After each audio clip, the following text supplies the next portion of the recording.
Hello, Switchey here. Today I rediscover Axiom Verge, but first some Q&A.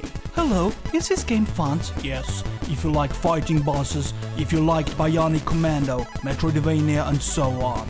Is this game expensive? $20 in the eShop unless it's on sale. My grandmother turns 80, what gift should I buy? Axiom Verge Multiverse Edition will keep her happy for a very long time. I can't complete the game 100%. Then quit your day job and complete the game 100%. Is this a review? Yes.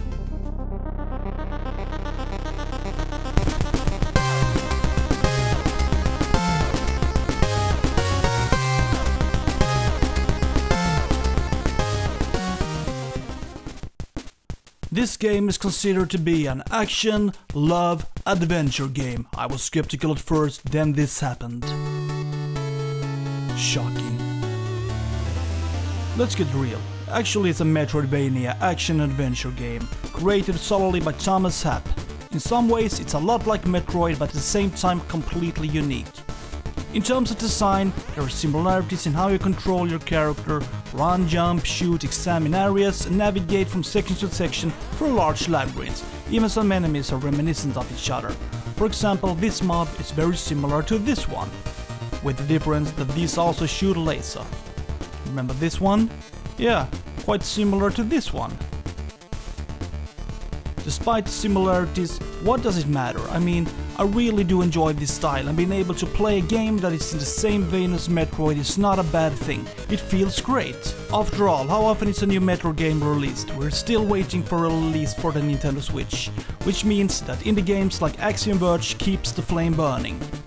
Anyway, you play as a scientist named Trace, and I was quite surprised when he said, "Push the like button now and please subscribe!"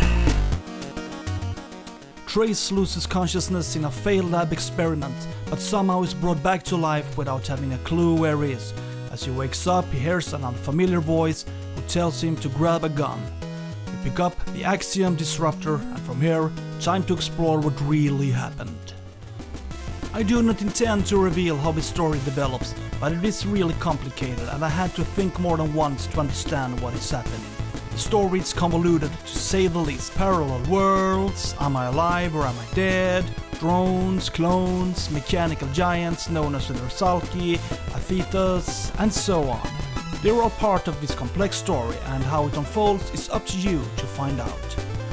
By the way, remember Metroid? Defeat the Metroid and destroy the Mother Brain. And that's it. They were not bullshitting around in the 80s, the objective of the game were clear and concise. In other words, search, destroy and kill. What really stands out in this game are the bosses, and there are plenty of them. They are not very talkative, but quite funny actually. Trace tries to ask the boss for help, but gets the answer that he's going to die, here and now. On normal mode, most bosses are fairly easy to get rid of. Usually, they only have a few basic mechanics, which may include you to use a certain weapon or find a good place where the boss can't hurt you. See those blocks? They act as protection against the boss's attacks. Take shelter and the boss is down in no time. One of the coolest bosses is actually not the boss itself, but the zoom effect that comes with the fight. The boss is a biomechanoid and has a variety of attacks. A large green laser and various projectiles that shoots out from different parts of the body. Find the boss's weak point, attack and take cover. Repeat until the boss is down. I found that the most challenging and annoying boss was a giant wasp named Uku. See the sting? It's the sting of death. If it hits you, you'll lose a good portion of your health. Avoid it at all costs. Try to keep distance, get rid of minor adds, avoid the sting and aim at its head. Dead. See this map? It is confusing to say the least. It shows your current position and which places you have previously visited. The other map shows which area we're in at the moment, but either this one or this one give out any information about where to go next, or where you can find objects or bosses.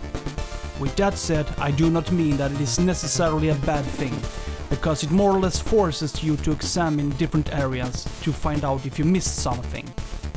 Anyway, it would have been easier to navigate if there were quest markers placed on the map. Imagine getting a map of an area, but someone forces you to find the right way, without using street names or other addresses. West, left, north, right, north, left, northwest, east, south, north. Since the map doesn't show where to go next, I found another solution.